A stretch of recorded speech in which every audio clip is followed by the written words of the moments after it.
Muy buenos días a todos y bienvenidos a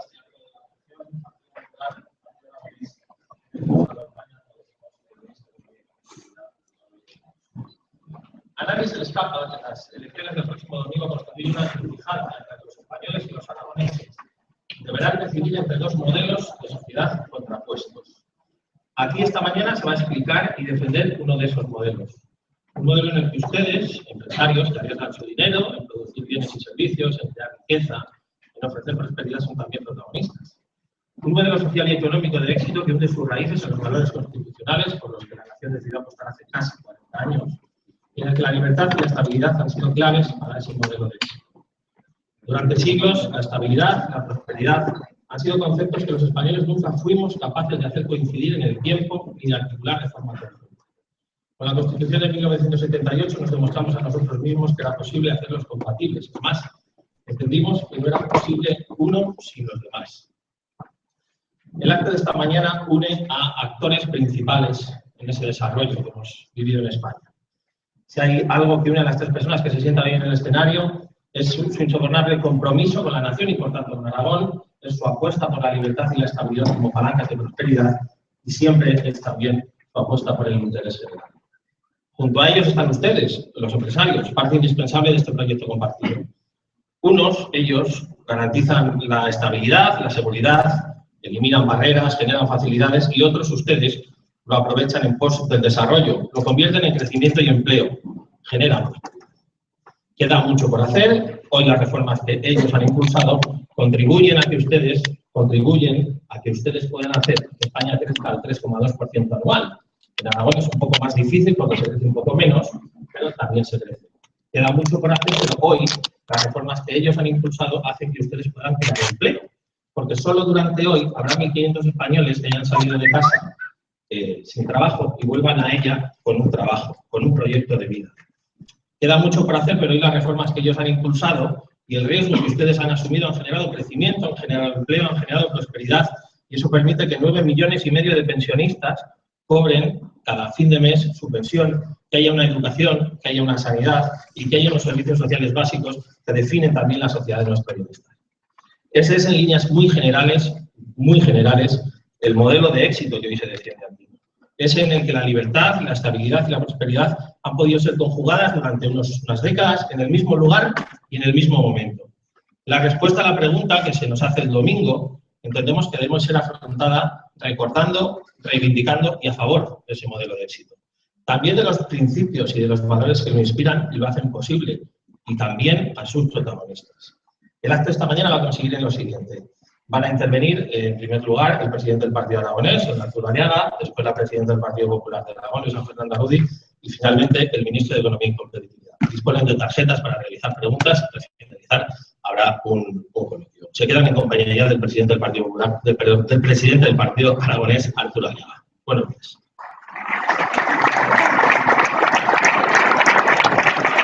Buenos días a todos. Bienvenidos esta mañana a este magnífico hotel.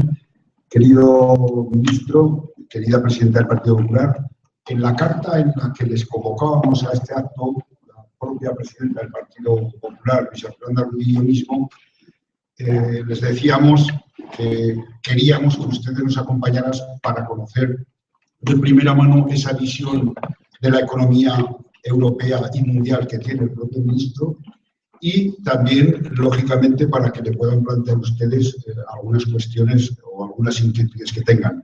Pero yo, el título de esta introducción sería, como dice en el acuerdo de la coalición que hemos suscrito con el Partido Popular, hacer de Aragón una comunidad líder en una España mejor. Yo pertenezco al Partido Aragonés y saben cuál es nuestra ideología, dónde estamos, de dónde venimos, pero nuestro objetivo en esta coalición, y lo fue en el 2011 y lo fue en el 2015, ese es el objetivo que resume nuestra ambición, hacer de Aragón una comunidad líder en una España mejor.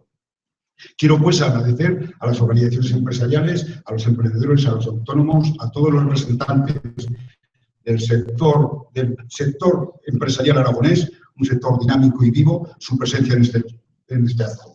Pero sí que me gustaría, aprovechando la visita del ministro, darles una visión también de cómo veo yo la economía aragonesa o cómo vemos yo y lo que recojo de ustedes, fundamentalmente, que son los que nos transmiten sus inquietudes, sus penas o sus anhelos para que las cosas mejoren. Son ustedes, porque las políticas que hemos hecho, y esto lo sabe bien también la presidenta y yo mismo, hemos hecho escuchar a la gente, a los empresarios y aplicar políticas que fueran hechas solo y sí para el crecimiento y no para otras cosas raras. Bien, estamos, querido ministro, en un territorio amplio de España, 10% del territorio de España, una densidad de 27 habitantes por kilómetro cuadrado, que en algunos sitios es de 8 y de 3, pero hay una cosa clarísima: esos kilómetros cuadrados de Aragón es donde están los recursos. Y por eso muchas de las políticas que hemos ido aplicando en estos años hablan de poner en valor endógenos y que ese territorio también es un territorio que favorece la llegada de inversiones, el desarrollo de proyectos endógenos, energéticos, mineros, industriales, etcétera, etcétera. Es una comunidad autónoma que, aunque en volumen del PIB somos la décima de España, estamos en el quinto lugar por habitante. Luego es una comunidad autónoma con un plus de empuje empresarial y hay que destacarlo. Una economía que yo me atrevo a llamar seria, dinámica, diversificada, con un gran grado de apertura y muy internacionalizada. Eso se resume en la economía aragonesa. Un peso espectacular, como las mejores regiones europeas de Alemania, que es el 21,3% de industria de energía, un 5,4% de agricultura, sin contar la industria agroalimentaria, que pesa el segundo sector industrial en la industria, un 10% del turismo. Estamos hablando de territorio de recursos, de aventura, de naturaleza, turismo de congresos y, sobre todo, otro sector que hemos considerado estratégico, que es la logística del transporte, que es un sector clave, aprovechándose de la situación estratégica.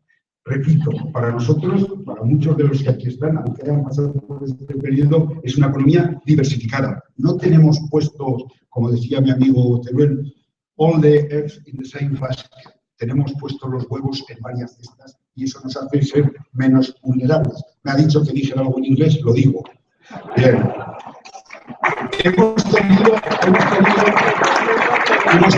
y lo sabe bien Luisa, yo he estado en ese gobierno, crecimientos negativos, pero a partir de 2014 crecimos 1,4, en el 15 1,7, y las previsiones del 17 son, como saben, del 2,8 y del 2,9. Y se ha hecho algo fundamental en esta comunidad autónoma: 5 puntos por debajo de la media de España del paro, con el 14,3. Lógicamente, hemos tenido 3 vientos de cola impresionantes, que es las políticas del Banco Central Europeo, con el Gobierno de España, la bajada de los precios del petróleo, y otro viento de cola es las reformas emprendidas por el Gobierno de España, que fundamentalmente suscribimos, porque han sido, como digo, los vientos de cola que han empujado a la economía aragonesa hacia la dirección que creo que es la adecuada. Reformas y políticas del Gobierno de España, política europea. Y también, aunque la economía internacional no va al ritmo que todos quisiéramos, entiendo que estamos recogiendo, que se están recogiendo en este 2016, los frutos, y ayer estábamos viendo cerezas, estábamos viendo explotaciones, de la semilla que se puso como Gobierno de Aragón en la época pasada. Mantenimiento a ultranza de las políticas sociales, 1. 2. Sin descuidar el crecimiento económico, con un plan estratégico de competitividad y crecimiento, y 3, sin subir los impuestos. Creo que eso ha sido el éxito, como hemos llegado aquí. Y en esa estrategia de competitividad y crecimiento que se diseñó en nuestro gobierno, había 4 vectores estratégicos que cuando se te escucha hablar en inglés o en español, siempre se señalan esos vectores. Competitividad de la economía, con muchas cosas que habéis hecho y que hemos hecho. Simplificación administrativa, apoyo a emprendedores, investigación e innovación. Y aprovecho para decir aquí en público el buen trato que ha recibido esta comunidad autónoma de la Secretaria de Estado, Carmen Vela, declarando instalación científica singular la instalación de Jabalabuel, que es un referente de investigación que está en Teruel. Dimensión empresarial, el sector comercial, adaptación a la directiva marco de servicios, los temas de internacionalización. 10.000 millones exportados en Aragón, es una cifra considerable. Apoyo a los programas, y aquí están las cámaras y el ICES que hemos ido y que van siempre juntos para los temas de promover las exportaciones, incorporar cada vez más pymes, servicios de licitadores para facilitar la contratación internacional o los planes de atracción de inversiones que, como sabes, recientemente, incluso ayer estuvimos en Tarazona con Luisa, una multinacional norteamericana va a crear 400 empleos en Tarazona. Luego, somos una comunidad que no vemos con malos ojos que los nuestros crezcan y que vengan otros a crecer en Aragón. En el tema de financiación, atendemos lo micro y lo micro. Hemos atendido en el gobierno los microcréditos, los fines Sánchez, el mercado alternativo Buchati y un tema infundamental. En los préstamos BEIS que vinieron a Aragón y que han sido unos de los inicios de que fluya el crédito a nuestros pymes. Sectores como la agroalimentación en Aragón, que tiene más de 1.000 empresas, interesa el 13% del PIB de la industria. Sectores como la energía, exportamos la mitad de la energía que producimos. Sectores como la industria automovilística, material de transporte, construimos aquí trenes de alta velocidad, o tranvías o metros. Logística, como he dicho antes, el turismo y nuevas tecnologías. Y eso hizo que incluso el Financial Times dijera de las profesiones con más primeras. Creo que tenemos una falta de representación decente. No me atrevo a pero decente. Bien. En el acuerdo de coalición hay un tema que nos preocupa en Aragón y que está firmado por el presidente Manuel Rajoy, como conoces, Luisa mismo y yo. Y son culminar infraestructuras pendientes. Seguimos hablando del desdoblamiento en la Nacional 2 para ese eje del CICA, que es el único tramo que está sin desdoblar. El eje Mérida-Pamplona paralelo a los Pirineos para conectar las dos comunidades autónomas, el País Vasco y Navarra. Estamos hablando del desdoblamiento de la 232, que es salir desde Zaragoza al Mediterráneo por Alcañiz. Estamos hablando de las líneas de Canfranc, reapertura con tráfico con mercancías con Francia, o la Zaragoza-Sagunto. Estamos hablando en el acuerdo de un tema que tú conoces muy bien, que es de una comunidad autónoma con este territorio, con envejecimiento, dispersión de la población. Necesitamos que el nuevo modelo de financiación autonómica atienda esas peculiaridades. Nosotros ya devolveremos con crecimiento y empleo a España lo que es singularidad en el apoyo de financiación. Ayer mismo estábamos con la ministra, antes de ayer, las obras del Pacto del Agua. Ese 5,2 que pesa la agricultura y la ganadería es un tema fundamental.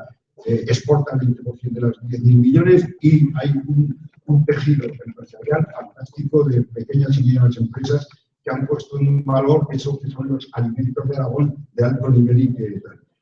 Necesitamos seguir trabajando con el carbón porque es un recurso endógeno y que puede ser competitivo, y otras cuestiones que aquí no hay lugar, pero que son de importancia, como mantener nuestra identidad, derecho foral, historia, estatuto de autonomía, etcétera, etcétera. Nosotros no queremos que España se pare, porque si España se para, Aragón se para. Nosotros creemos y queremos que el tejido empresarial aragonés crezca, esté con vitalidad, porque también queremos, y eso te lo decimos aquí de especial manera, que España no pierda tampoco el nivel de representación y de reconocimiento y de respeto que tienen los organismos internacionales, desde el Banco Mundial, el Fondo Monetario Internacional o las instituciones europeas. Y por eso te pedimos que cuando vayas por ahí, cualquiera que sea el futuro que nos depare, esperemos que sea parecido al que tenemos, defiendas que en esta comunidad autónoma queremos ser ni más los aragoneses, ni más españoles que nadie, ni más aragoneses que nadie, pero queremos crecer en Aragón para que España crezca. Muchas gracias.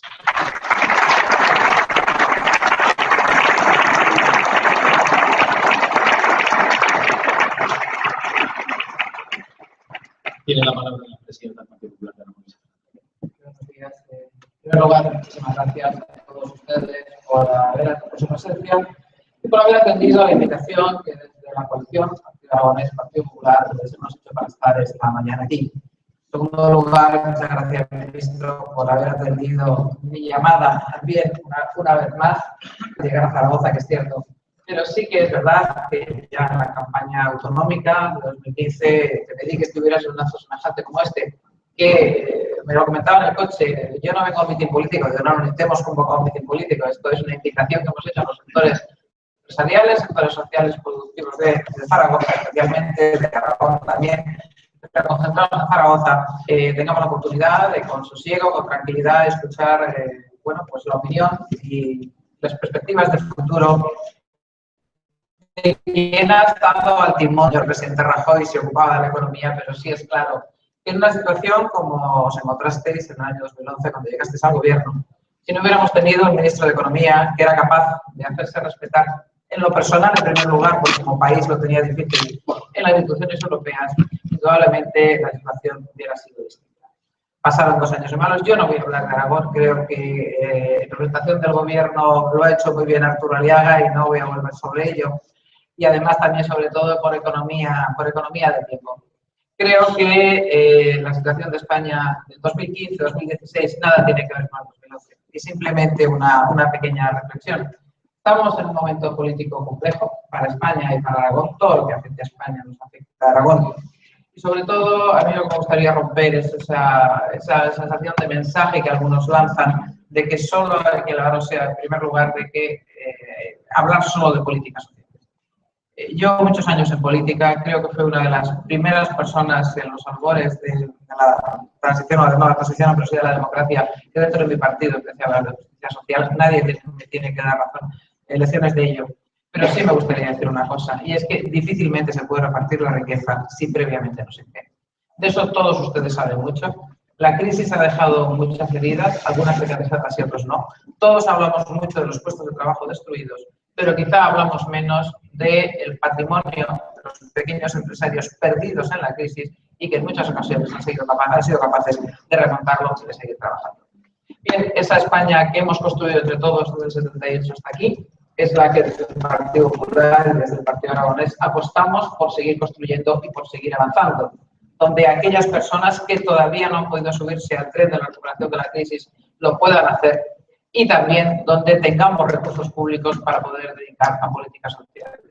Pero en cualquier caso, y creo que hablo ante un auditorio que no les va a resultar extraño lo que digo, creo que recetas económicas que fracasaron en Europa y que vimos cómo habían fracasado cuando cayó el muro de Berlín, es bastante difícil que hoy en día se puedan defender.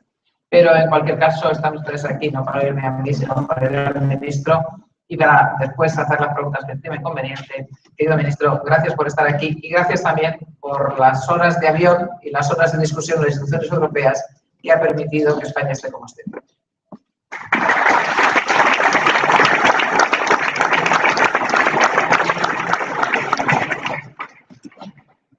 Señora presidenta, señor presidente, señoras y señores, buenos días. Es para mí un placer poder estar aquí con todos ustedes en esta voz a hablar de la economía mundial, de la economía europea, de la economía española y, por supuesto, de la economía de Aragón.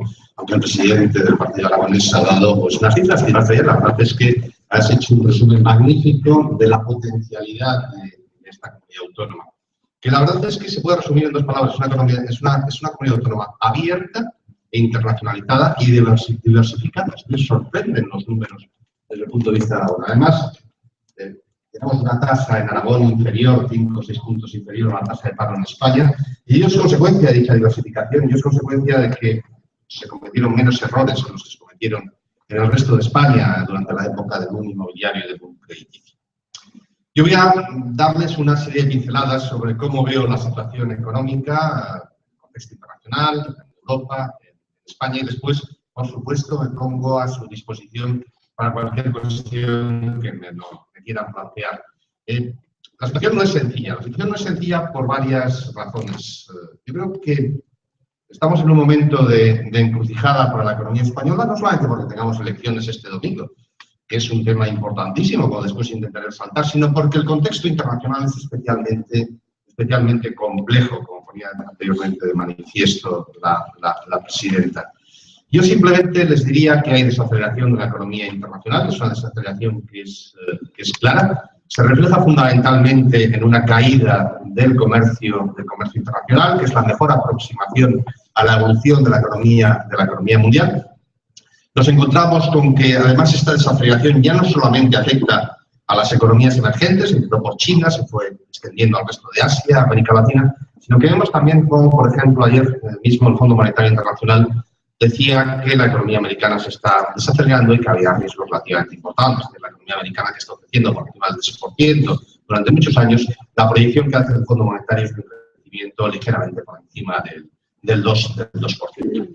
Ello tiene que ver con muchas cuestiones. Tiene que ver, en primer lugar, porque la política monetaria que se ha llevado a cabo, que ha sido el principal instrumento para luchar contra la crisis empieza ya a tener limitaciones claras desde el punto de vista de los instrumentos, los tipos de interés negativos, las inyecciones extraordinarias de liquidez, como desde el punto de vista de la efectividad de estos instrumentos, que son extraordinarios, no los habíamos visto nunca anteriormente.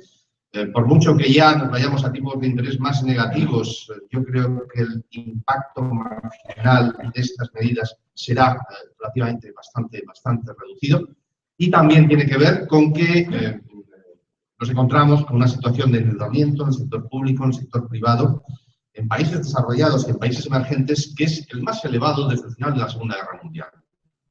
Y simultáneamente hay otro factor que hace que este nivel de endeudamiento sea especialmente preocupante, y es que, como indican numerosos estudios y la evolución del análisis económico en numerosas zonas geográficas del mundo, estamos en una situación en la cual la productividad no crece, la productividad de la economía mundial no crece. Hay gente que dice, bueno, no estamos viendo bien. Bueno, más allá de lo que es cuestiones metodológicas, yo lo que les diría es que hay una situación que podía calificarse como de estancamiento secular de la productividad. Y la productividad es la fuente del crecimiento económico, la es lo que va a generar el crecimiento, la renta, y con esa renta tenemos que hacer frente al vencimiento de una deuda enorme, como decía yo anteriormente, y también, lógicamente, al pago de los intereses de la misma. Es esta combinación de alto endeudamiento, baja productividad e incluso consideración de estancamiento secular de la productividad, que además reúne una inflación muy reducida, porque la inflación es una ayuda desde el punto de vista de licuar y de diluir la deuda, lo que hacen que efectivamente todavía tengamos esta percepción de situación de que estamos todavía en crisis, a pesar que hay zonas económicas en el mundo en el cual ya se han recuperado los niveles de crecimiento económico, niveles de riqueza que teníamos antes del inicio de la crisis. Europa está marcado por estos momentos por varios factores. El primero es el Brexit. Hoy los británicos están votando. Ojalá que continúen en Europa. Yo siempre he dicho que más se ha hecho mucho análisis económico de cuál podría ser el impacto para el Reino Unido. Para Europa yo creo que el principal impacto es un impacto político. El Brexit tiene un componente de populismo y si triunfara, evidentemente daría alas al populismo en Europa.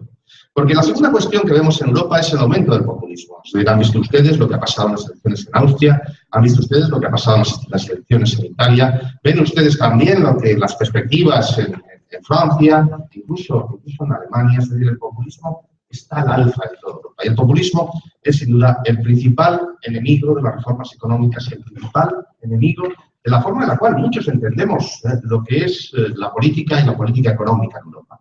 Es la política económica de más integración, que es la política económica de ir eliminando barreras, que es la política económica de poder emprender y de mantenimiento del estado de bienestar. Lo decía anteriormente la presidenta del Partido Popular, es decir, la política social se tiene que fundamentar en el crecimiento económico y en la creación de empleo. Las políticas sociales no se pagan por sí mismas. El mayor grado de frustración que se está viendo en estos momentos en Europa es en Grecia. En Grecia nos encontramos con un partido político populista que ganó las elecciones hace aproximadamente algo menos de 2 años y que empezó con promesas absolutamente irrealizables y que ha llevado a cabo los ajustes más intensos que se han conocido en Europa en los últimos años, no solamente en Grecia, en el conjunto de Europa. El partido de Syriza ha llevado a cabo recortes por importe del 3% del PIB, eso sería 30.000 millones de euros en España. Ha reducido la pensión media, la pensión mínima en Grecia de 480 euros a 360. Ha subido el IVA al 24%, ha subido todos los impuestos a las pymes, a los autónomos, a los pequeños agricultores en Grecia. Y que incluso ha establecido un sistema automático de recortes, de tal forma que si el saldo presupuestario no alcanza lo que se ha comprometido con las autoridades europeas, automáticamente habría más recortes de pensiones y más subidas de impuestos. Yo lo he dicho en numerosas ocasiones, es decir, empezaron como unos gallitos y han acabado como unos gatitos domesticados. En última instancia, porque además solamente hay un camino, que es el camino, en última instancia, de hacer las cosas bien, al menos en Europa. Y el populismo, en última instancia, lo único que genera es frustración. Y genera frustración, como estamos viendo en el caso de Grecia. Y genera frustración fundamentalmente porque la divergencia entre lo que se promete y después lo que se otorga y lo que se hace es enorme. Y esto genera frustración social. Por lo tanto, ahí tenemos otro efecto sobre la situación económica, política, social en Europa que yo creo que es especialmente relevante. Y por eso que no triunfe el Brexit sería especialmente importante en las próximas semanas, en los próximos meses, no solamente en España, sino en el conjunto de Europa. La situación económica en España. La situación económica en España, el primer semestre, ha sido sorprendentemente, os lo digo tal como lo veo. Yo no esperaba que la economía siguiera creciendo por encima del 3%, ya crecido por encima del 3%. Lo ha hecho además en un contexto complejo, porque el crecimiento económico en Europa, como saben ustedes, ha sido moderado, en el entorno del 1,5%, hemos crecido más del doble que nuestros socios. Lo hemos hecho además con incertidumbre política, con un gobierno en funciones, en las funciones, y la economía por el momento ha aguantado. Los datos que tenemos de exportación, los datos que vamos teniendo de los indicadores del sector servicios, del sector industrial e incluso de empleo son sorprendentemente buenos. Es decir, en el segundo trimestre de este año nosotros esperamos que el crecimiento del empleo esté claramente por encima de los 400.000 puestos de trabajo creados, ¿no? Lo cual es una cifra buena. Nos vayamos a 18,5 millones de puestos de trabajo en España en el segundo trimestre. 18,5 millones, que todavía no son los algo más de 20 millones que tuvimos al inicio de la crisis, pero que evidentemente es 1,5 millones más de cuando estábamos en el peor momento de la crisis a principios del año 2013 desde el punto de vista de la evolución de la dinámica laboral. Ello tiene que ver con dos cuestiones, que además yo creo que afectan a la economía de Aragón. En primer lugar, España es competitiva. España es una economía competitiva, se ven los datos de balanza de pagos, evolución de nuestras exportaciones, inversión extranjera. Yo siempre utilizo el sector del automóvil, por ejemplo, la evolución de la producción, la evolución de la demanda, el saldo comercial que tenemos superavitario de cerca de 17.000 millones de euros en una industria que es global, como saben ustedes perfectamente, y que compite no solamente en Europa, sino prácticamente en el conjunto de la economía mundial. Los proyectos de inversión que se han anunciado en España, algunos de los cuales se han completado aquí en Aragón, como saben ustedes mucho mejor que yo, ¿no? Por importe de 10.000 millones de euros y que ya se han realizado 6.000 millones de inversiones. España en estos momentos es competitiva, y eso es un cambio estructural, porque además lo hemos hecho sin una devaluación del tipo de cambio. Lo hemos hecho en la zona euro y lo hemos hecho a través de una evolución adecuada de nuestros costes laborales de producción. Y en segundo lugar, y también es fundamental, y eso explica, por ejemplo, por qué España se está comportando mejor que Portugal o mejor que Italia, tenemos un sistema bancario que se ha saneado y que en estos momentos da crédito en condiciones competitivas. La evolución del flujo de crédito nuevo está ahí, está creciendo tanto para pymes como para familias, como también el crédito a la vivienda, y en estos momentos el sector bancario español, a diferencia de lo que ocurría hace solamente 3 años, ya no genera dudas sobre su solvencia. Sin un sector bancario solvente no hay recuperación económica posible. Porque en primer lugar genera incertidumbre y en segundo lugar porque no da crédito. Y sin crédito, como saben ustedes perfectamente, sin financiación, ya no solamente de proyectos de inversión, sino incluso de circulante, es muy difícil que haya avance económico. Esa es la diferencia con Italia, es la diferencia con Portugal. Portugal, por ejemplo, pues va a crecer este año el 0,8, el 0,9. Nosotros podemos crecer perfectamente en el entorno del 3%. Y la diferencia, como les decía anteriormente, es la situación anterior. Sin embargo, la economía española sigue siendo vulnerable. Seguimos teniendo una tasa de paro inaceptable, una tasa de temporalidad mucho más elevada que la media europea. Hay problemas de equidad, antes hablaba anteriormente la presidenta del Partido Popular, ¿no?, de la justicia social, es decir, y hay una cuestión que está clara, es decir, los problemas de equidad y de pobreza que se han generado en España han tenido muchísimo que ver con la evolución del mercado laboral. La probabilidad de estar en riesgo de pobreza está íntimamente ligado a si estás ocupado o no estás ocupado. Si estás en el paro, la probabilidad de estar en riesgo de pobreza es de prácticamente cerca del 50%. Si tienes un empleo es muchísimo más reducido. Por lo tanto, cuando en España se destruían 3 millones de puestos de trabajo, que se mandaba a 3 millones de personas al paro, estábamos incrementando el riesgo de pobreza en 1,5 millones de personas. Cuando nosotros, en el mundo, la sociedad española ha creado o ha reducido el paro en 650.000 personas, hemos sacado del riesgo de pobreza a más de 300.000.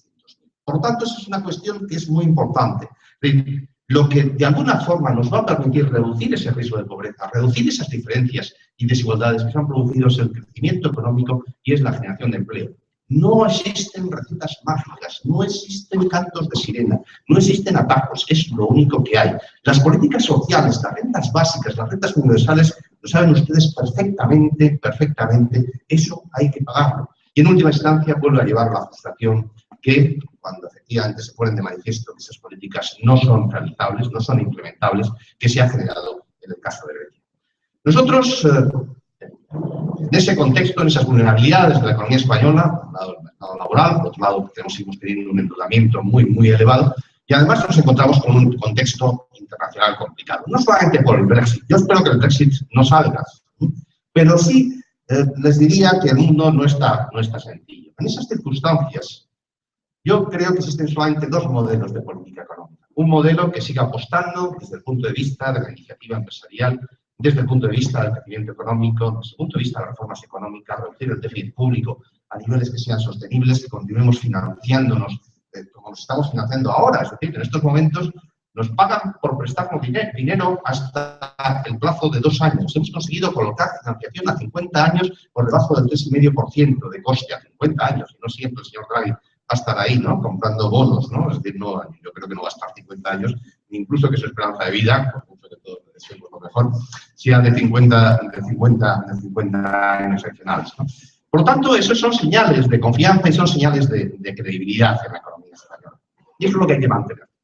Si volvemos a las andadas, yo lo que les diría es que esto no es el año 2004. En el 2004 la economía española tenía todos los vientos de cola. Pudimos cometer muchos errores, pudimos olvidarnos incluso de la economía. Pero después lo pagamos cuando llegó la recesión. Ahora la situación no es la misma. Ahora la situación, como decía anteriormente, la economía española, a pesar de las mejoras, sigue siendo vulnerable. Y a pesar de esas mejoras, todavía el contexto internacional no es sencillo. Por lo tanto, yo creo que nos encontramos con una situación, nos enfrentamos a una encrucijada, se comentaba anteriormente en la introducción que se hacía, una encrucijada que está en nuestras manos. El futuro no es el que teníamos hace 4 años, el futuro es sin duda mucho mejor, pero no tengan tampoco ustedes la más mínima duda que si cometemos errores podremos llegar otra vez a una situación similar a la que estuvimos en el año 2010 y 2011. Si el crecimiento económico se desacelera, si la creación de empleo se desacelera, podemos volver a la casilla de salida. Y la casilla de salida, que ya estuvimos ahí una vez, que salimos, ¿no?, con el esfuerzo de todos ustedes y con el esfuerzo del conjunto de la sociedad española, sin embargo, puede volver. Y yo estoy convencido que el pueblo español no va a volver a poner a España en dicha situación. Muchísimas gracias.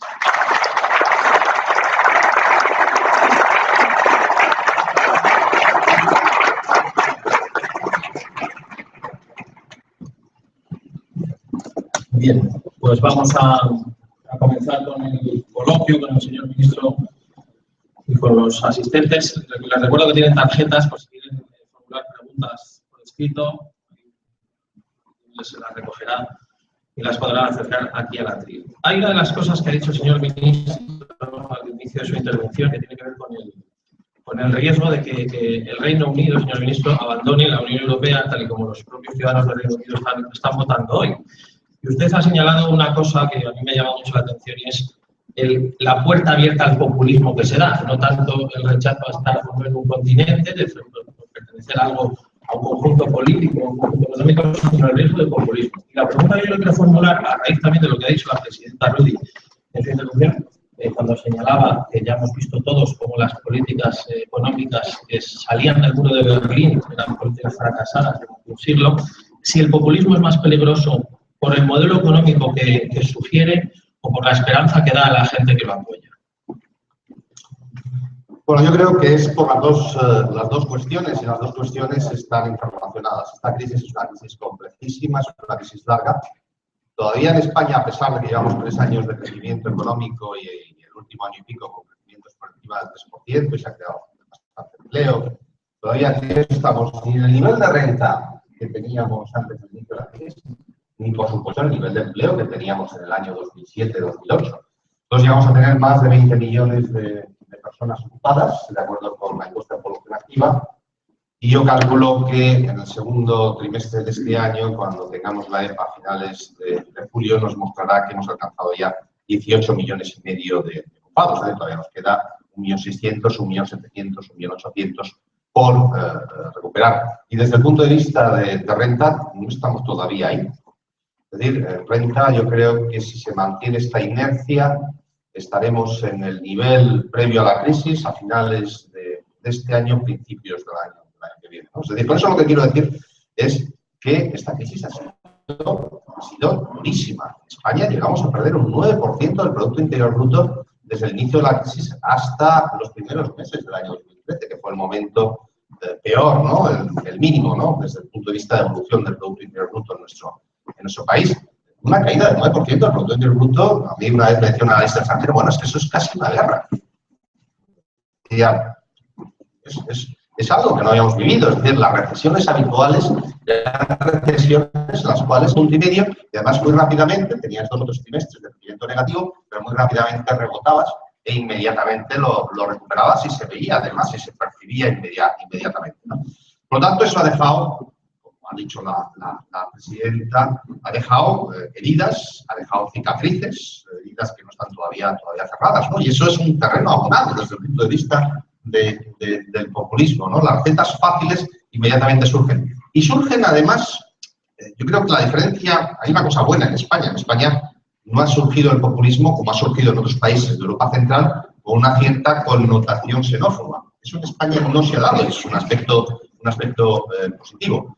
Pero después sí tiene otras connotaciones similares, es decir, otras connotaciones que lo que intenta decir es que, bueno, el euro no es lo adecuado, que Europa, es decir, es volver a mirarnos a nosotros mismos de una forma aislada. Es volver, esta historia se ha dado, o este tipo de situaciones se han dado en la historia de España. Siempre ha habido una especie como de confrontación entre todos aquellos que lo que quieren es cada vez una visión más internacional, más abierta, más europea, y aquellos que en última instancia dicen, no, yo lo que quiero es fundamentalmente mirarme al ombligo, ¿no? Y crear especies de planteamientos que no son consecuentes con lo que es la realidad económica y la realidad que vivimos en Europa, ¿no? Por lo tanto, ahí hay un caldo de cultivo, ¿no? El peor enemigo del populismo es la recuperación económica. El peor enemigo del populismo es la recuperación. Sofía Ledesma pregunta también, repito, pregunta también.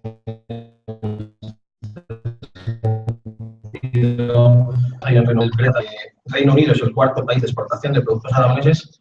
¿Cuál es el plan? No, yo espero en primer lugar que no haya Brexit. Lo he dicho y además la impresión que uno tiene de lo que parece que estamos igualados, ¿no? Pero la impresión que tenemos porque ellos siguen haciendo encuestas, incluso hoy mismo, ¿no? Lo cual pues, es bastante útil, ¿no? Pero incluso la reacción de la propia libra, los mercados de capitales, todo parece indicar que el Brexit no va a triunfar, ¿no? Y eso es una buena noticia, como decía anteriormente, ¿no? Reino Unido es importantísimo. Nosotros exportamos al Reino Unido cerca de 18.000 millones de euros. Por otro lado, también es el principal país de origen de emisor de turistas en España. Hay cerca de 800.000 británicos que viven en España. Hay muchísima inversión directa, tanto de un lado como de otro. La presencia de los bancos españoles, saben ustedes que es muy importante en el caso del Reino Unido, ¿no? Por lo tanto, sería sin duda un shock, ¿no? Desde el punto de vista económico, fundamentalmente para el propio Reino Unido, ¿eh? La libra caería, la sensación que ellos han puesto de manifiesto, incluso el Fondo Monetario y el Tesoro Británico, la OCDE, que habría una recesión en el Reino Unido, habría un empobrecimiento bastante importante, ¿no? No solamente una recesión a corto. Y claro, todo eso serían malas noticias para un país como España, que exporta 18.000 millones de euros. Yo, de todas formas, creo que en estas cuestiones, más que lo que son los modelos de impacto, no impacto, etcétera, yo le daría mucha más importancia a lo que es el impacto social, el impacto desde el punto de vista político, y que por primera vez en los últimos 60 años, el año que viene hace 60 años del Tratado de Roma, pues en vez de tener una Europa más amplia, tendríamos un proceso de desintegración, un proceso de pérdida de una economía importantísima, el segundo país por tamaño de la Unión Europea, y lógicamente no es lo mismo ir siempre en una dirección que tener un revés de esa naturaleza desde el punto de vista político. Seguimos hablando, si le parece, de la Unión Europea y cómo está afectando, vamos a pasar también al continente. Estar en la Unión Europea implica cumplir compromisos como Estado, es una unión política, es una unión monetaria, es una unión económica. Uno de los mayores estímulos para quien tiene que crear empleo, para el crecimiento económico, son las bajadas de impuestos. Y hay una pregunta que dice si es posible acompasar el cumplimiento de los compromisos con Europa, con nuestros socios europeos, y la bajada de impuestos que nuevamente el Partido Popular, la coalición Partido Popular Partido Aragonés, plantea para estas elecciones. Y nosotros nos encontramos con un déficit público del 9,3% en el año 2011. Este año vamos a estar en el 3,7%, es decir, es una reducción a menos de la mitad. Y el año que viene podemos estar perfectamente por debajo del 3%. Por debajo del 3% ya estamos fuera del brazo correctivo del crecimiento de déficit excesivo y, además, nosotros proyectamos que el déficit público continúe cayendo hasta el 1,5% en el año 2019 sin ningún tipo de medida adicional, es decir, más allá de la que hemos tomado. En ese contexto es perfectamente posible implementar en los próximos 4 años una bajada de impuestos. La bajada de impuestos que nosotros planteamos son 2 puntos en toda la tarifa del IRPF, aparte del tema de los 500 euros en los cuales como mínimo exento desde el punto de vista de cotizaciones sociales, también que todos aquellos parados de larga duración que monten un negocio, que no paguen impuestos durante 2 años, y lo mismo aquellas personas que pasen de la edad de jubilación y continúen trabajando tampoco paguen impuestos. Bueno, son medidas, a veces, la bajada de impuestos es, como decía anteriormente, perfectamente compatible con la reducción del déficit público si hacemos las cosas bien y si mantenemos el crecimiento económico. A veces nos fijamos únicamente en un factor y es, bueno, el incremento de renta disponible que nos queda si nos bajan el IRPF. Está muy bien. Pero hay una cuestión que todos ustedes conocen perfectamente y es que en estos momentos en España el bien escaso es el empleo. Y tenemos 2 impuestos sobre el empleo. Uno es el IRPF y otro son las cotizaciones a la seguridad social. Si nosotros bajamos el IRPF y evidentemente dentro del marco de reforma de la seguridad social podemos, vía lo que sería la separación de fuentes, empezar a reducir las cotizaciones de seguridad social, estaríamos reduciendo el gravamen sobre el bien escaso, que es el trabajo. El principal objetivo de toda la política económica tiene que centrarse en la creación de empleo. Por eso bajar el IRPF creo que es importante, reducir la diferencia entre lo que le cuesta un trabajador a un empresario y lo que después se lleva neto a su casa, es decir, la diferencia entre las cotizaciones sociales que pagan lógicamente los empresarios también, en menor cuantía los propios trabajadores, y el IRPF que recae sobre el trabajo. Al hilo de su respuesta, la inversión directa extranjera, dice Luis Ferruz, es fundamental para el crecimiento económico y la creación de empleo. Otra empresa similar a la tiene Montos en Aragón reduciría el paro aquí al menos en la mitad. ¿Qué medidas de política económica y especialmente política fiscal tiene previsto tomar para aumentar la inversión directa extranjera? Porque no es solo suficiente lo que hemos hablado. No, yo creo que hay una primera cuestión y es no hacer tonterías. A veces en la vida, uno viene con muchas recetas y tal, lo primero, mira, no te metas en terrenos en los cuales generes falta de confianza, falta de credibilidad. Vamos a ver, si nosotros de Vasco, yo lo he dicho claramente y lo creo aquí, y yo en estas cuestiones, pues aunque no hay nada más político que un ministro, creo que a veces intento elevarme y dar un consejo independientemente, intentando elevarme sobre mi condición de ministro. Y lo saben ustedes perfectamente. Si aquí falta la confianza y falta la credibilidad, no va a llegar la inversión extranjera. Porque vuelvo a repetirles, el contexto internacional está complicado y además España tiene vulnerabilidades. Si nosotros tuviéramos un gobierno que no se percibe como adecuado, que pensara en revertir las reformas, en incrementar el gasto público, en volver a tener una banca pública, no tengan ustedes la más mínima duda que prácticamente de forma inmediata la prima de riesgo, que la cual ya no se habla absolutamente nada, aumentaría. Aumentaría, no sé si 50 o 100 puntos básicos, pero aumentaría bastante. Y en segundo lugar nos encontraríamos con una caída de la bolsa, lo cual tiene la importancia que tiene, pero que es un indicador rápido, ¿no?, de lo que efectivamente, pues se percibe desde el punto de vista de lo que es la confianza y credibilidad. E inmediatamente los 400.000 millones de euros que tenemos que renovar este año, inmediatamente nos incrementarían el coste de esa financiación. Es decir, yo decía antes, hasta los 2 años nos pagan por prestarnos dinero. Bueno, eso se puede dar la vuelta. Yo he vivido situaciones en las cuales no entraba un duro en la caja. Es decir, necesitamos levantar en el año 285.000 millones de euros, lo cual eran las subastas medias normales que hacemos habitualmente, ahora son de 5.000 millones, y hacíamos subastas de 1.500 millones y no entraba un duro. Y eso es donde no debemos volver, donde no podemos volver en absoluto. Eso es donde efectivamente estuvimos ahí, pusimos en riesgo, como nunca se ha puesto en riesgo, el estado de bienestar en nuestro país. Porque si no entra dinero en las subastas, si se empieza a desconfiar, entonces tendremos dificultades desde el punto de vista de financiación de los servicios públicos. Tendremos dificultades para renovar el stock de deuda que vence y tendremos dificultades para financiar esos servicios. Y lo necesitamos.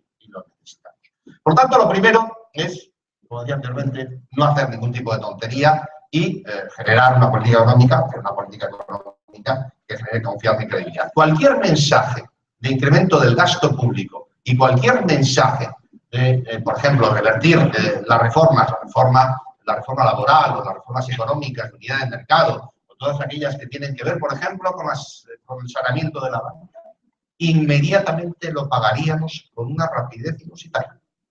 Eso es lo primero. Y después, a partir de ahí, todo lo demás. Es decir, que hay que continuar reduciendo el déficit público, hay que continuar con liberalizaciones económicas, hay que mejorar el entorno laboral, por supuesto, con políticas activas de empleo, con mejoras desde el punto de vista de lo que es la movilidad, desde el punto de vista de lo que son reformas, eliminar barreras en el mercado de bienes y servicios, por supuesto. Pero lo primero es no hacer tonterías. Barreras. Ha dicho que hay que eliminar barreras en los mercados de bienes y servicios. El mercado de la fruta es una cosa que preocupa aquí en Aragón. La señora antes, el presidente Aliaga también, como las exportaciones de fruta, como Aragón es una región exportadora. Rusia es un problema importante ahora mismo para España, para Aragón, para la exportación de fruta en Aragón. ¿Hasta cuándo? Bueno, eso es lógicamente, aquí hay consideraciones que están por encima al respecto. Ha sido una cuestión, pero además tiene efecto dominó, como saben ustedes perfectamente. No solamente el cierre de Rusia, sino que el cierre de Rusia ha tenido impacto sobre otros mercados intermedios. Yo lo he visto bastante con el secretario de Estado de Comercio, es una cuestión que nos preocupa y que nos ocupa. Y yo espero, porque además se empieza a ver alguna señal al respecto, que en el tema de Rusia, pues la eliminación de todas las restricciones que existen en estos momentos, si efectivamente Rusia empieza a colaborar más, me parece que bueno, hay una visita de la Unión Europea, incluso han tenido con la visita del ministro italiano, hay ciertas señales que yo espero que de alguna forma estas restricciones, antes que después, se pueden acabar levantando, lo cual sería una buena ayuda. Pero no solamente es el mercado ruso, es que el cierre del mercado ruso tiene un efecto, como saben perfectamente, dominó sobre otros mercados que afecta a la exportación española, de Aragón, también de otras regiones españolas, la fruta que está haciendo muy bien. Vamos a pasar a los salarios. Porque hay una cosa que no le preguntan a los empresarios, que son los salarios. Yo creo que no hay ningún empresario que quiera tener mal a sus trabajadores. Mucho que... ¿Se puede subir los salarios sin perder competitividad, sin perder márgenes salariales como Alemania? Bueno, Alemania está subiendo los salarios bastante más que nosotros, que nos está distinta desde el punto de vista del mercado laboral. Vamos a ver, la encuesta de salarios lo que nos dice es que los salarios están creciendo entre el 1 y el 1,5%, que es el acuerdo que llegaron los interlocutores sociales. Pero hay que ponerlo en un contexto. El contexto es que tenemos una inflación que es del menos 1%, es decir, que hay una capacidad adquisitiva. El año pasado, vieron ustedes que ya fue el primer año en el cual hubo, según la encuesta de presupuestos familiares, incremento del gasto, tanto nominal como real en España. Real, sobre todo, porque más fuerte incluso que el nominal, porque la inflación estuvo en tasas negativas. Yo creo que España ha hecho un esfuerzo importantísimo de ganar competitividad. Nos hemos hecho, no a través de una devaluación del tipo de cambio, a través de una devaluación de la peseta, que era una forma habitual que teníamos en el pasado, sino a través de lo que ha sido una mejora de nuestros costes laborales unitarios en relación con la de nuestros competidores. También eso tiene que ver con la productividad, la flexibilidad interna. No solamente es únicamente el salario nominal. Yo creo que esa ganancia de competitividad es estructural. Llevamos 4 años ya con superávit de la cuenta corriente de balanza de pagos, por encima de lo que crece el comercio internacional, porque además cuando ganábamos competitividad vía una devaluación de la peseta, inmediatamente teníamos, a través de un repunte de la inflación, que perdíamos la competitividad que habíamos ganado como consecuencia de esa devaluación y volvíamos otra vez al punto de partida. Ahora es diferente. Si uno ve, yo creo que España va a ser competitiva durante muchos años. La evolución de los salarios se tiene que ir acompasando, lógicamente, a la evolución de la productividad y a un entorno de inflación negativa. Es decir, este va a ser el tercer año con inflación negativa. Y además yo creo que hay que aprovechar otra cuestión, es decir, la bajada del IRPF y que está la renta disponible de los trabajadores. Por lo tanto, hay que intentar cuadrar esa especie como de círculo virtuoso de generación de empleo, moderación salarial que permita que mantenga la competitividad, de incremento de ganancia adquisitiva de los salarios y de incremento de gasto derivado de que tienes más empleo, que tienes más confianza, de que has tenido un incremento de la capacidad adquisitiva, y todo eso, lógicamente, te ayude a lo que es la evolución de la demanda doméstica y, simultáneamente, pues las exportaciones españolas. Nosotros, incluyendo el turismo, de media estamos exportando 30.000 millones de euros al mes. A veces, claro, las cifras, la exportación de bienes y servicios, si metemos el turismo, ya es prácticamente el 35% del PIB español. Es decir, todo lo que ha dejado la construcción, que lleva a tener un peso del 20% y ahora es del 10%, lo ha ocupado la exportación. A veces hay gente que dice, no se cambia el modelo productivo. Oiga, ¿cuál es el modelo productivo? El modelo productivo es que la construcción, que va a tener una aportación ligeramente positiva, pero no podemos volver a la locura que tuvimos pues, hace 10 años, y que, porque es un modelo que no es sostenible en el tiempo, lo ha sustituido uno que es mucho más sostenible, que es el de la exportación de bienes y servicios. Bien, continuamos, porque ya vamos a dejar esta parte y aquí hay preguntas de otras cosas. Vamos a recuperar una cosa de los autónomos, que pregunta Berta Lorente, porque es verdad que hemos hablado de facilidad fiscal para las empresas, incluso para los ciudadanos, digamos, de a pie, pero los autónomos son una parte importantísima y crucial dentro del tejido empresarial, industrial de la nación, y yo creo que, en fin, tienen que tener, y van a tener, de hecho, me gustaría que lo explicaras si no le importa, lo que preguntan aquí, nuevas iniciativas e impulsos para ellos. Yo creo que es muy importante cuestiones como la tarifa plana, como todo lo que tiene que ver, como comentaba anteriormente, con la exención de impuestos para contrataciones de los autónomos. Y después hay cuestiones que también son de ambiente, es decir, yo cuando repasaba los datos de la economía que hemos sabido, hoy seguramente el ministro de Hacienda va a anunciar, ¿no?, que se hace un pago del FLAC. Me parece que en el caso de digamos, son unos 362 millones adicionales que se van a pagar entre hoy y mañana. Y hay una cuestión que es muy importante, y es que esos 362 millones van a pagar facturas. Es decir, se está alargando el periodo medio de pago en Aragón. Los últimos datos son de un alargamiento, ¿no? Y eso es, si lo permiten ustedes, volver a las andadas que nunca deberíamos volver a esas andadas, ¿no? Y esos 362 millones largos de euros que va a pagar el ICO, a través del fondo de pago, al fondo, de liquidez autonómica, lo que van a ir es dirigidos a facturas específicas de proveedores que en muchas ocasiones además son muy pequeños proveedores, son autónomos, son pymes, etcétera, etcétera, etcétera. Es decir, de vez en cuando hay medidas de inyección de liquidez. Claro, esto volvemos otra vez, ¿no?, a lo que no se puede volver a acumular facturas a las pequeñas, medianas empresas y a los autónomos. Lo que les mata en muchísimas ocasiones son los retardos en el pago. Y el primero que tiene retardos en el pago, el primero que tiene retrasos importantes en el pago, son las administraciones públicas. Eso es una malísima señal, ¿no? Por lo tanto, esas son las medidas. Y después ha habido medidas en otros ámbitos, ¿no? Incluso, bueno, pues el ámbito del comercio, por ejemplo, pues eliminar o reducir drásticamente las tasas de intercambio que compraba la banca, ¿no?, para el cobro de tarjetas de crédito, ¿no?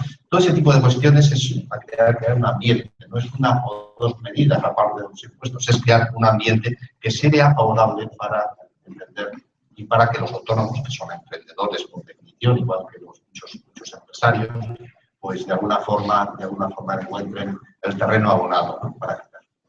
Es curioso decir usted a los bancos hace 2 o 3 años, no sé si son 2 o 3, estuvo usted aquí en un encuentro similar en otro hotel diferente de Zaragoza, y recuerdo que entonces el gran problema era que los bancos empezaban ya a soltar crédito, muy poquito. Hoy no hablamos de eso, entiendo que ya lo va a soltar más. Sí, bueno, las cifras indican que lo que es el flujo de crédito nuevo, por ejemplo, las últimas cifras que tenemos disponibles, por ejemplo, crédito a vivienda para particulares se está dando. Financiación de consumo crece al 50% y préstamos de menos de 1 millón de euros me parece que están creciendo al 12-13%, pero no solamente es la cantidad, son los tipos, es decir, los tipos, no lo digo yo, lo dice el Banco Central Europeo, ¿no? Lo que ha habido es una reducción notable del coste de financiación. Ha citado también usted antes la administración pública como a veces una impedimenta para los pequeños autónomos si no se pagan las facturas a tiempo, y por eso los mecanismos de liquidez que el Gobierno de la Nación está poniendo en marcha, o ya lleva poniendo en marcha unos años, preguntan aquí, José Antonio Pérez Asensi, la Asociación de Empresarios de Barbastro, ¿para cuándo es de esperar que se acometa la imprescindible reforma y modernización de la administración pública? Bueno, la administración pública se ha ajustado, es decir, que ha habido ahorros importantes. Siempre pueden decir ustedes, no, más. Bueno, si uno ve, por ejemplo, el número de funcionarios de España, el gasto público en España, estrictamente funcionamiento de la administración, no estaba más allá. Yo creo que el problema fundamental no es tanto un tema de tamaño de la administración, como que en España tenemos seguramente la falta de coordinación entre las diferentes administraciones públicas. Es decir, entre la administración central, la administración autonómica, las administraciones locales, y después, donde en muchas ocasiones se decide una parte muy importante de nuestra regulación, que es en Bruselas. Ahí tenemos que mejorar sin duda al respecto, ¿no? Y una de las cuestiones que tendrá que abordar, y yo lo quiero decir aquí con toda claridad, el próximo gobierno, yo creo que es una constante, es el nuevo sistema de financiación autonómica, ¿no? El sistema de financiación autonómica, obviamente el presidente del Partido Aragonés comentaba, bueno, las características específicas de Aragón, es decir, el tema de población, el tema de la extensión, parecido a lo que ocurre, por ejemplo, en el caso de Castilla y León, ¿no? Que son factores que hay que tener en cuenta. Yo creo, si quieren mi opinión, pero esto es una opinión estrictamente personal, que hay que ir a un sistema de financiación nuevo, más generoso, pero que sin embargo sea muchísimo más estricto en 2 cuestiones. Uno, no puede haber déficit público en las administraciones autonómicas, y 2, no puede haber retraso de pago a proveedores. Es decir, yo creo que tenemos que hacer un esfuerzo entre todos. La administración central tendrá, lógicamente, que incrementar la financiación, pero simultáneamente, pues, estos acuerdos, no podemos tener situaciones como las que tuvimos en el año 2011, en el cual el déficit de las comunidades autónomas sorprendió. Y bueno, cuando el ministro de Economía o la ministra de Economía va al Eurogrupo, ahí no te distinguen, ahí lo que ven es el déficit público del conjunto de las administraciones. Y, evidentemente, hay un problema desde el punto de vista de financiación, hay que hacer un nuevo sistema de financiación autonómica, pero tenemos que establecerlo y enmarcarlo en también esa financiación, que vuelvo a repetir, tiene que ser más generosa, sin embargo, también con un compromiso por parte de las autoridades autonómicas de que no se va a generar déficit público ni retraso de pago. Vamos a terminar ya y hacer la última. Como he recordado, yo creo que todas las personas, sobre todo ustedes que han pasado por aquí, que el domingo hay elecciones, que son unas elecciones cruciales. Se opta entre 2 modelos. Y la última pregunta tiene que ver también con una tarjeta. Y pone burbuja inmobiliaria, crisis financiera. Burbuja política, y pone 3 signos de interrogación. Por eso. Bueno, yo espero, vamos a ver, si hay 2 modelos, ¿no? Es decir, la crisis ha sido durísima, y también lo comentaba la presidenta del Partido Popular, ¿no? Ha dejado muchísimas heridas, cicatrices, desazón social. También ha habido comportamientos, como saben ustedes perfectamente, que no han ayudado en absoluto, ¿no? Desde el punto de vista de la corrupción, que muchas veces han estado ligados también a esas burbujas inmobiliarias, a esas burbujas de crédito, ¿no? Por eso mismo, pero llevamos 3 años creciendo. Y llevamos un año y pico creciendo más del 3%, y ese es el único camino que hay disponible, ¿no? Nosotros, yo creo que van a, como decía anteriormente, comparándolo o haciendo un paralelismo con el caso de Grecia, van a llevar únicamente a un incremento de la frustración. Aparte, que vuelvo a repetirlos, esto no es el año 2004, ahora no tenemos vientos de cola, ahora el entorno es mucho más difícil, la caja está como está, es decir, tenemos un camino que se ha marcado, pues esto se puede dar la vuelta muy rápidamente. Yo espero que los españoles sean conscientes, también los aragoneses al respecto, estoy absolutamente convencido, y que, bueno, salga un gobierno estable y un buen gobierno, ¿no? Por tanto, tener un gobierno estable y un buen gobierno y con una agenda de política económica correcta, ¿no? Eso es lo que espero para todos. Señor Ministro de Economía y Competitividad en funciones 2020, muchas gracias, Presidenta. Muchas gracias, Presidenta Lea, muchas gracias. Y muchas gracias a ustedes también.